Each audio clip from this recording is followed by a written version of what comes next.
এরপরে প্রশ্ন হলো, পার্লারে চাকরি করা জায়েজ আছে কিনা? পার্লারে চাকরি করা এটা জায়েজ হতে পারে শর্ত সাপেক্ষে। আপনি নারীরা বিউটি পার্লারে চাকরি করলেন, সেখানে মহিলা কাস্টমাররা আসলেন, তাদেরকে সার্ভিস দিলেন, এমন সার্ভিস দিলেন যেটা শরীয়তে না জায়েজ নাই, যেমন মেহেদি লাগাই দিলেন, সাজগোজের আইটেমগুলো তাদের মধ্যে আপনি প্রয়োগ করলেন, আপনি এর বিনিময়ে আপনি গ্রহণ করলেন, এটা জায়েজ। কিন্তু আপনি সেখানে এমন কাজ করলেন যেটা শরীয়তে জায়েজ নাই, যেমন গ্রুপ লাগ করলেন, শরীয়তে না জায়েজ। আপনি উল্কি এঁকে দিলেন, ট্যাটু এঁকে দিলেন, এটা না জায়েজ।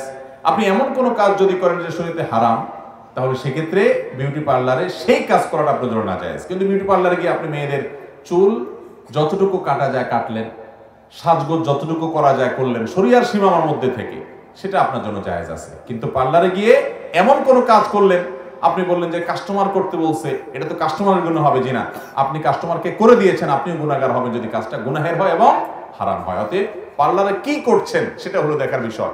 হালাল কাজ হলে হালাল হবে, আর অবৈধ কাজ যদি করেন তাহলে সে চাকরি করা হালাল হবে না। বাড়ি নির্মাণের জন্য জমাকৃত টাকার উপর যাকাতের বিধান কি জানতে চাই। আপনি টাকা জমাইছেন বাড়ি করবেন, অথবা টাকা জমাইছেন এমনকি হজ করবেন, টাকা জমাইছেন, 1 লাখ জমছে, এখনো টাকা বাকি আছে, 2 বছর জমে আছে, আপনাকে জাকাত দিতে হবে। আমরা অনেকে মনে করি যে ব্যবসার টাকাতে শুধু জাকাত দিতে হয় না, আপনার টাকাটা পড়ে আছে ব্যাংকে হোক কারোর কাছে হোক, তাহলে ওটা জাকাত আপনাকে দিয়ে যেতে হবে।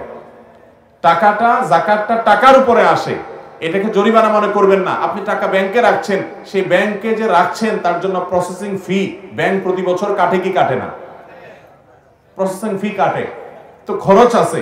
ঠিক একইভাবে এই টাকাটা আপনার কাছে আছে, আপনার দায়িত্বে আছে, তার জন্য ফি আমওয়ালিহিম হাক্কুল লিসাইলি ওয়াল মাহরুম, আমাদের সম্পদে ধনীদের সম্পদে গরিবদের কি আছে? অধিকার আছে। আল্লাহ তাআলা আমাদেরকে বুঝার তৌফিক দান করুন। ছোটবেলায় আমাদের মা মারা যায়, আমি অনেক কষ্ট করে ছোট ভাই বোনদের বড় করেছি, তারা এখন ঋণী, তারা এখন ধনী, আর আমি গরিব বলে তারা আমাকে ঘৃণা করে, অবহেলা করে, তাই আমি ভাই বোন ত্যাগ করলাম, এতে কি আমার গুনাহ হবে? আমার স্বামী একজন রিকশা চালক। একজন ভদ্র মহিলা এটি প্রশ্নটি করেছেন। খুবই দুঃখজনক, আমাদের সমাজে এই ধরনের কথা প্রায় শুনতে হয় আমাদেরকে, যে ভাই বোন একসময় অনেক কষ্ট করে ছোট ভাই বোনদেরকে মানুষ করেন, তাদের যখন দিনকাল ভালো হয়ে যায়, এরপর ওই ভাই বোনের পরিচয় দিতেও তাদের ইজ্জত লাগে। এরকম নিকৃষ্ট কিছু মানুষ আছে না নাই? নবী করিম সাল্লাল্লাহু আলাইহি সাল্লাম বলেছেন, মাল্লাম ইয়াশকুরিন নাস লাম ইয়াশকুরিল্লাহ, যারা মানুষের শুকরিয়া আদায় করে না, সে আল্লাহর শুকরিয়াও।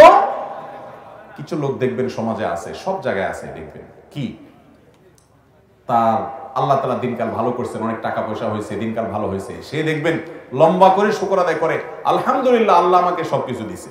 ঠিক আছে, আল্লাহই তো দিছেন, কিন্তু তোমার এগুলো পাওয়ার পেছনে কিছু মানুষের অবদান থাকতে পারে কি পারে না? ওই মানুষগুলোর নামও মুক্তি উল্লেখ করে না, মানুষের চিনেও না, সে এমন ভাব ধরে, আছে না নাই? এই নাশকর, এই অকৃতজ্ঞ মানুষ আল্লাহর কৃতজ্ঞতা আদায় করলেও সেটা আল্লাহর কৃতজ্ঞতা হিসাবে আল্লাহ গ্রহণ করবেন না।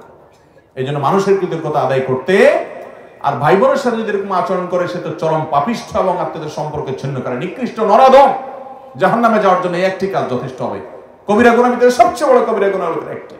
বেশিরভাগ পরিবারে দেখবেন এই অবস্থা আমাদের দেশে, ভাই বোনের সম্পর্ক ভালো নাই, আত্মীয়তার সম্পর্ক রক্ষা করে না।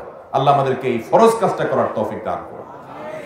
এখন কথা হলো, আপনার ভাই বোন খারাপ, তাহলে সম্পর্ক ছিন্ন করবেন কেন? উত্তর হলো, আপনি যতটুকু সম্ভব চেষ্টা করবেন আপনার জায়গা থেকে আপনি ভালো সম্পর্ক রাখার। তারপরে যদি সে খারাপ হয়, খারাপ পথে চলে, আপনি চেষ্টাটা অন্তত করলেন, আল্লাহর কাছে জবাবদিহিটা করতে পারবেন। মনের কষ্ট থাকুক, তারপরে নিজে থেকে সম্পর্ক একেবারে ছিন্ন করবেন না। সে খারাপ, তার খারাপের কারণে সে আল্লাহর কাছে জবাবদিহি করবে, আপনার জায়গা থেকে আপনি চেষ্টা করবেন। হ্যাঁ, আপনি চেষ্টা করতে গেলে অপমান করে, অপদস্থ করে, আপনাকে আরো ক্ষতি করে, তাহলে আপনি দূরে থাকলেন, কিন্তু আপনার মানসিকতা থাকতে হবে যে আমি সম্পর্ক জোড়ায় রাখতে চাই।